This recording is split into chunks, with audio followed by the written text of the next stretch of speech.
Hello everyone, আজ আমি কম সময়ে দারুণ টেস্টি আর দারুণ মুচমুচে একটা স্ন্যাক্স বানিয়েছি।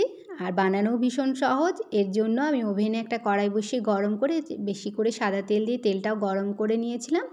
তারপরে এতে আমি ছাঁকনিতে দিয়ে দিয়েছি বেশ কিছু চিনেবাদামগুলো ছাঁকনিতে দিয়ে ভেজে দিলাম। এরমভাবে ছাঁকনিতে করে ভেজে নিলে তেল থেকে আলাদা করতে অসুবিধা হয় না। তারপরে এই ছাঁকনিতেই দিয়ে দিলাম বেশ কয়েকটা কাজু বাদামগুলোও ভেজে নিলাম লাল লাল করে। তো এরকমভাবে কাজু বাদামগুলো ভেজে তুলে নিলাম।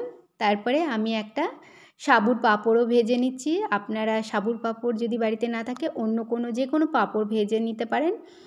তো এর মধ্যে সাবুর পাঁপড়টা আমি সুন্দর করে ভেজে নিলাম। তো দেখেই বুঝতে পারছেন সাবুর পাঁপড়টা খুব সুন্দর করে ভাজা হয়ে গেছে। এবারে সাবুর পাঁপড়টাও তুলে রেখে দিলাম।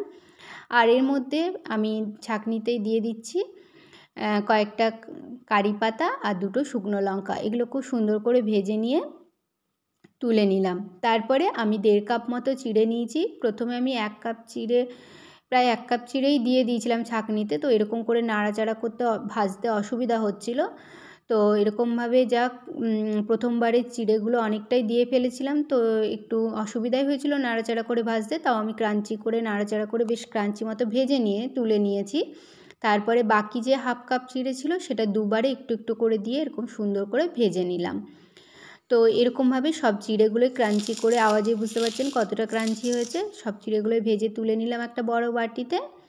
তারপরে আমি একে একে যে বাদামগুলো ভেজে রেখেছিলাম, যেমন কাজু বাদামগুলো অ্যাড করে দিলাম, চিনেবাদাম অ্যাড করে দিলাম। তারপরে যে শুকনো লঙ্কা দুটো ভেজে নিয়েছিলাম সেগুলো ডাঁটি দুটো ছাড়িয়ে এগুলো একটু ছোট ছোট টুকরো করে হাতে করে এরকমভাবে ছোট ছোট টুকরো করে আমি অ্যাড করে দিচ্ছি। তো ঝালটা আপনারা আপনাদের স্বাদ মতো দেবেন। কারি পাতাগুলোও অ্যাড করে দিচ্ছি, ভেজে রাখা কারি পাতাগুলো। এই কারি পাতার টেস্ট আর ফ্লেভার দুটোই কিন্তু দারুণ আসে। আর এই যে কারি পাতাগুলো দেওয়ার পরে আমি যে সাবুর পাঁপড়টা ভেজে রেখেছিলাম সেটা আমি ছোট ছোট টুকরো করে দিচ্ছি।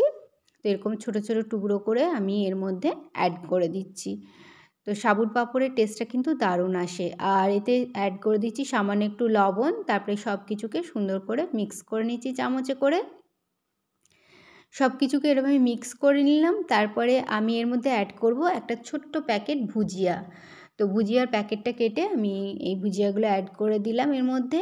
এবারে ভুজিয়াগুলোকেও চামচে করে নাড়াচাড়া করে মিশিয়ে দিচ্ছি। তো আপনারা এই স্ন্যাক্সটা একবার বানিয়ে দেখবেন, দারুণ লাগে খেতে। চায়ের সঙ্গে শুধু মুখে, বাচ্চাদের স্কুলের টিফিনেও দিতে পারেন, বাড়িতে গেস্ট এলেও বানিয়ে নিতে পারেন, কিংবা ছোটোখাটো খিদেতেও বানিয়ে নিতে পারেন। আপনারা আরও কিছু ড্রাই ফ্রুটস এর মধ্যে অ্যাড করতে পারেন।